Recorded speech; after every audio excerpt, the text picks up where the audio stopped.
In our next story session, you will see that Ray leads this one a little differently than what we have seen so far.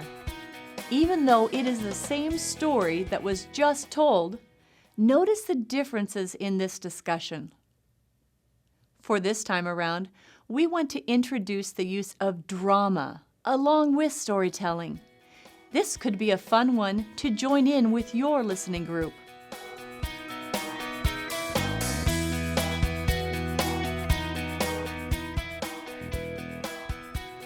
Well, welcome back. Are you ready for another story?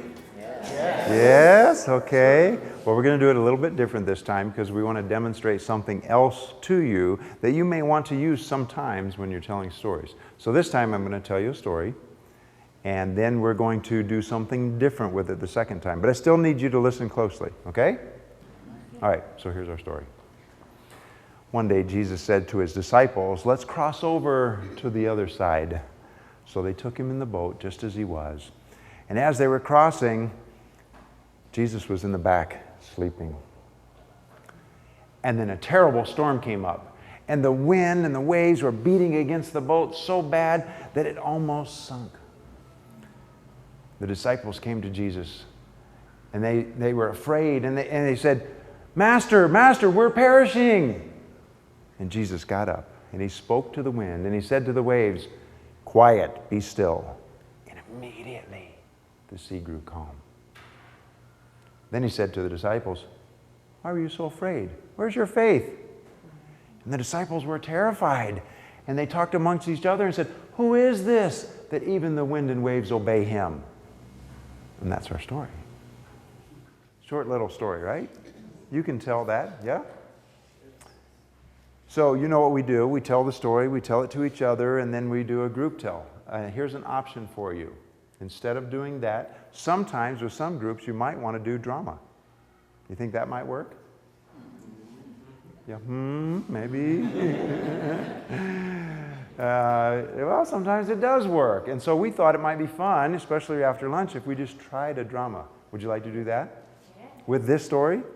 Did you notice how these chairs are sort of shaped? Yeah, what's that remind you of? A boat. Oh, you're all in the boat.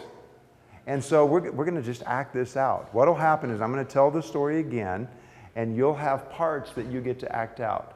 So I'll remain the storyteller, but I'll tell it just one piece at a time.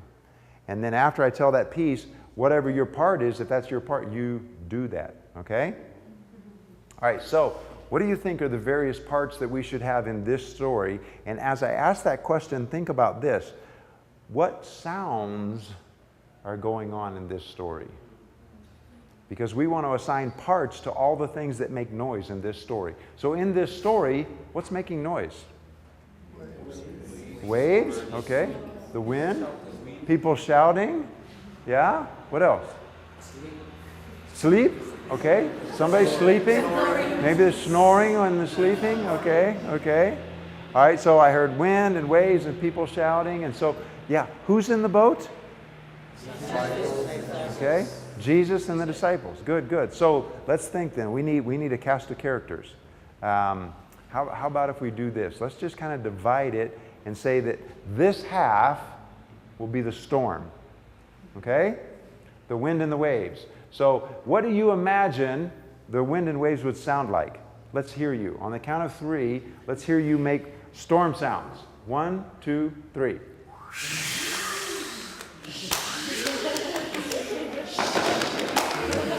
Okay. All right, that's good.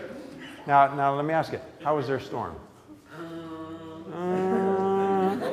Okay. They're thinking it didn't sound like a storm. It just sounded like a little rain.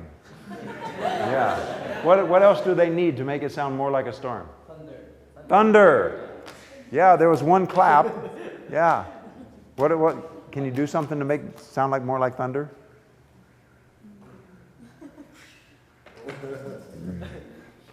Okay? You think about that. Or maybe we should have this side audition.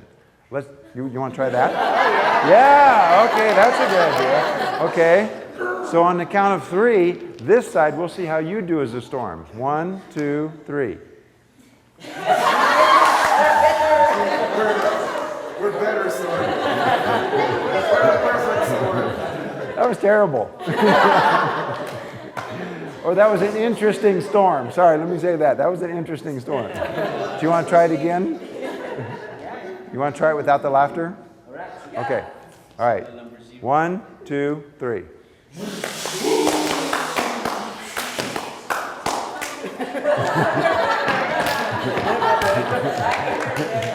Okay. They give it back to you. So you're the storm. Wow, this is hard work being a storm. All right, so this side will be the storm, which means this side's going to be, what do you think? The disciples. Oh, yeah, that's a good idea. How many do we have? 2, 4, 6, 8, 10. Oh, we have 12. How about that? Okay, so there's 12 disciples. Who are we missing? Jesus. We need Jesus. Oh, I see him standing right back there. There he is.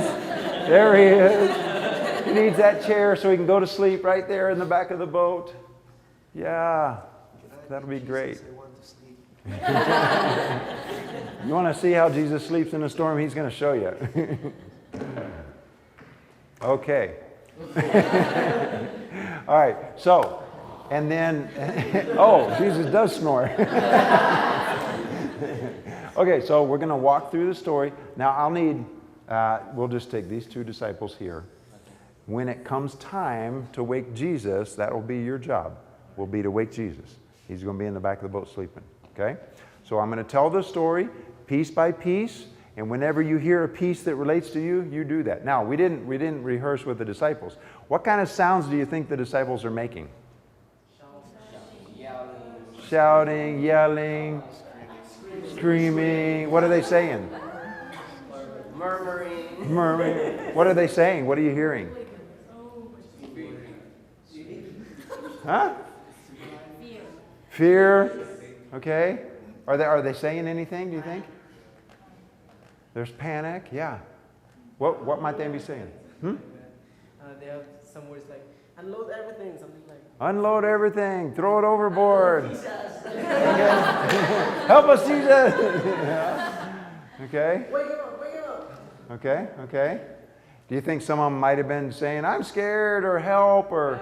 Yeah? Okay. We're going to die. Yeah. Okay. All right. Okay, so on the count of 3, this is your practice. This group, now you be those scared disciples. Okay? We want to hear all those things.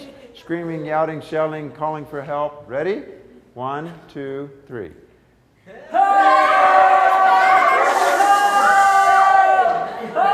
Okay.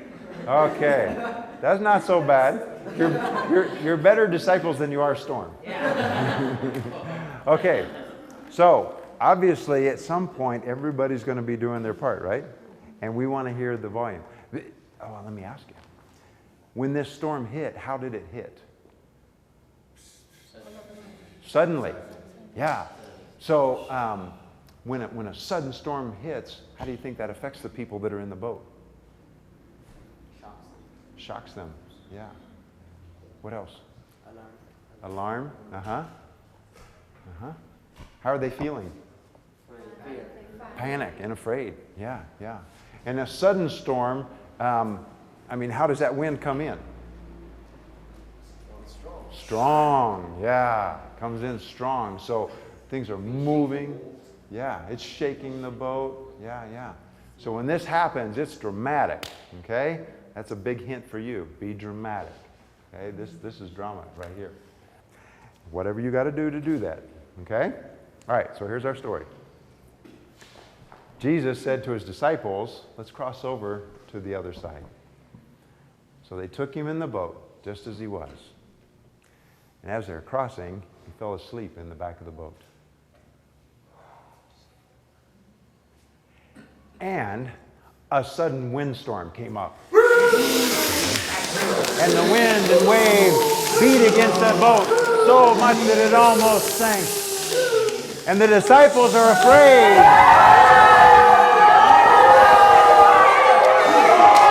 And they wake Jesus.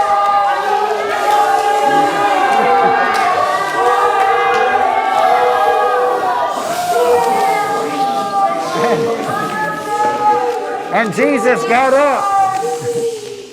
And Jesus got up and he spoke to the wind. And he said to the waves, quiet, be still. And immediately the sea grew calm.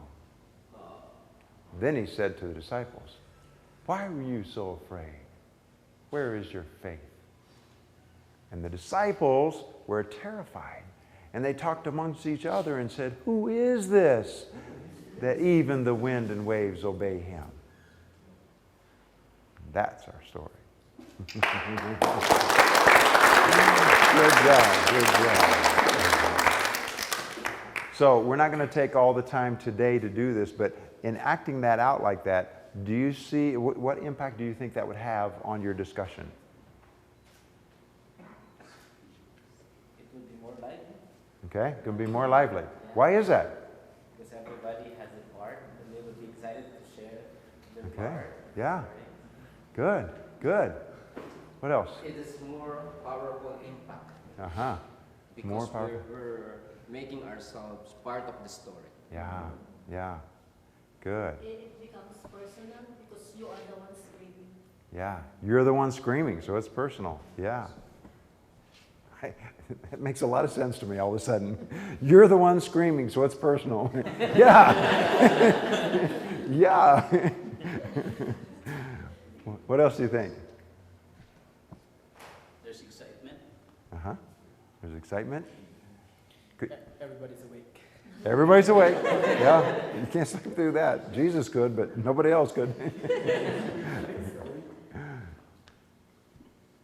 Do you think it'll help them understand the condition, the emotions and feelings of those disciples when they're on that boat? Yes. More than just listening to the story? More than just reading the story? Because now they realize, wow. Okay, so you two disciples that went to wake Jesus. Now, what did you guys notice? How did they go about that? What did they do? They ran towards Jesus. Okay. Shake him. They shook him. Yeah. Yeah. Were you saying anything? Yes, I am. Yeah? What did you have to do to be heard? I have to shout. You had to shout. Whoa. Interesting. Shout loud at Jesus. Shake him. Shake him. Yeah. And then I see they're grabbing him. They're picking him up. He wasn't responding quick enough. We're desperate. I mean, so what's that image look like to you? When they're grabbing him and they're shaking him, what do you think they're feeling? What is it? Yeah, absolutely. There's an adrenaline rush. Sense of urgency. Yeah, all of this is very, very true. So all that's going on in the midst of this story. So it's not a calm little story that you just read and say, oh, there was a storm, Jesus took care of it, everything's fine. What did they say to Jesus? Master, we are, what? We're drowning, we're perishing. What did they think was going to happen? We're going to die. Yeah. So we don't usually think that because we know the end of the story. They didn't. They didn't. And see, that's one of the things we can't rush. We can't rush through the story because we go, oh, I know the end. Everything's fine. They don't die. They didn't know that. They thought they were dying. Have you ever been that scared? Yeah. Yeah. So according to this story, what could you do when you're that scared?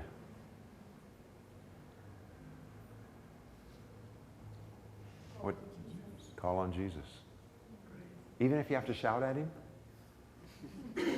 Yeah? Yeah. Even if you're the one screaming? Yeah? Did Jesus scold them because they yelled at him? No. That's interesting. Did you know you can yell at Jesus and it's okay? That's a different idea, huh? You can yell at Jesus. It's okay. He didn't get after them because of that. Although there was something that he seemed to get after them about. What was that? Oh. Oh. He asked them two questions. What were they? Why are you afraid? Why are you afraid? Okay, so let's just pause right there for a moment. What would the answer to that be? Just like in normal people's lives, what would the answer to that be? What kind of questions? Exactly. What kind of question is that? We're dying here. Look around. It's obvious. It's obvious.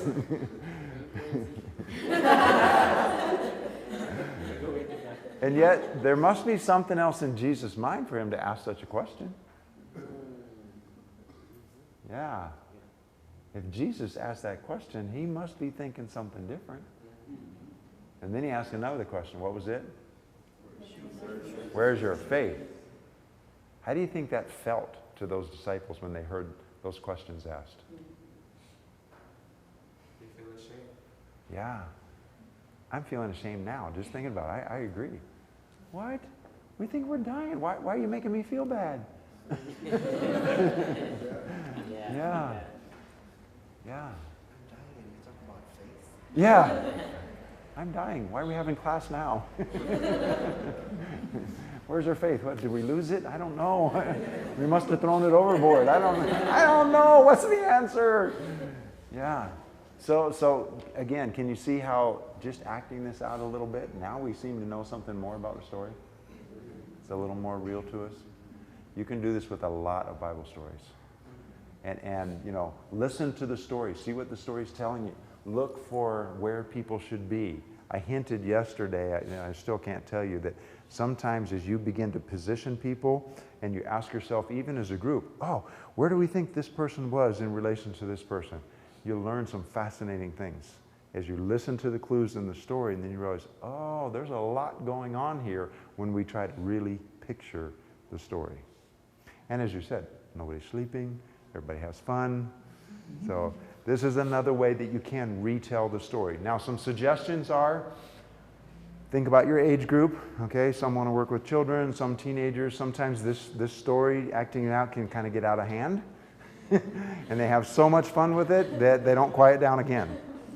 And the senior pastor comes to find you and says, what are you doing in here? Nobody else in the whole church can hear. Oh, sorry, we're just doing a Bible story. So because of that, you might want to do it at the end. Maybe you've done your story, you've had your discussion, and you have a little time left, and you say, oh, would you like to do something fun? Let's act out this story. Okay? The other thing to keep in mind is that many times when we do drama, even if it's older adults, when they get up and they act something out, they feel kind of funny. And it starts to look kind of funny. And that's okay, but just keep that in mind. It may or may not be, if you think it's a real serious story, maybe you don't want to do it. Because sometimes just the acting of things makes us feel funny, so we giggle and laugh, and it changes the story, or it changes the atmosphere. So just think about it. If it's appropriate, do it. Run with it. Have fun. If you're not sure, pray about it. Maybe put it to the side and look at it after your discussion. Okay? We want to share some additional notes with you concerning the use of drama. We find that most of the time it is best to use just one voice, which is easier for people to listen to, rather than having multiple people speaking lines.